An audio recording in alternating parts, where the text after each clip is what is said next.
Hey YouTube, Tom Houston Photography here, and today I will be doing my initial review of the 16 to 35 f4 VR wide-angle zoom lens. So I have just recently got this lens, roughly a week ago.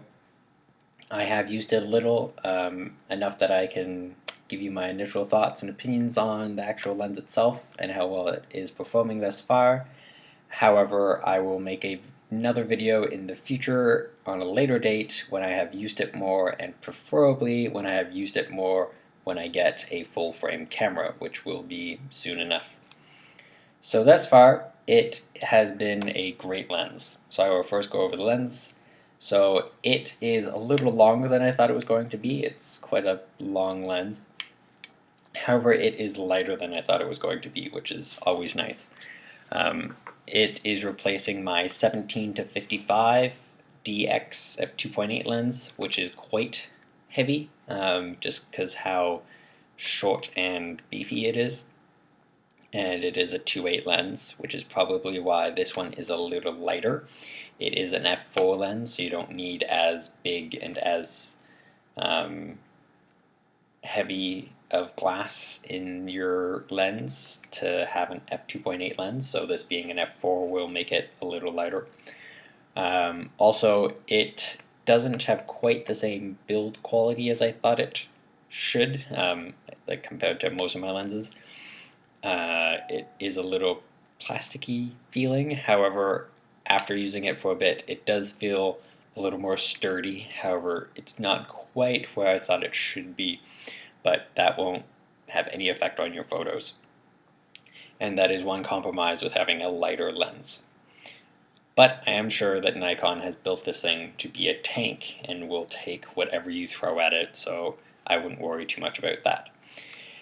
The focus ring is kind of cheap feeling, but I probably won't be manually focusing a lot on my landscapes.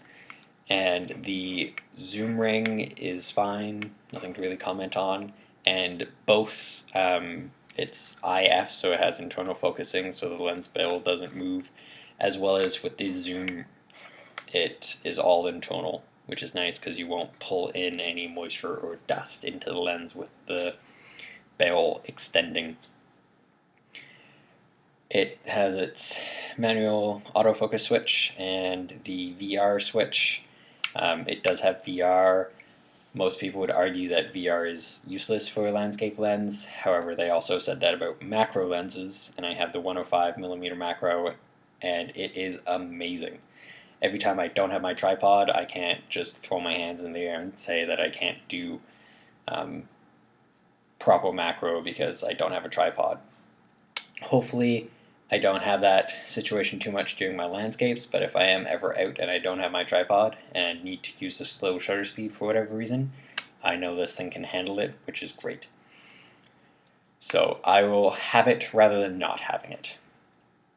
It is also nano crystal coated, which means that it will cut down on glare and flaring, which is nice. In terms of its use so far, I've taken it out and done some nighttime architecture shots of buildings in my city, and it was amazing. And from using it with that, I cannot wait to try it out with a full frame camera once I get one, because I know this lens will be spectacular.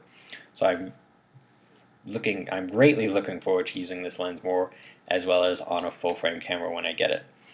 So I will post up the photos that I have taken with it so far. And I would highly recommend anyone getting this lens if they are upgrading to full frame from a 17 to 55 like I am, or just if they do a lot of landscape, this lens seems to be a great lens.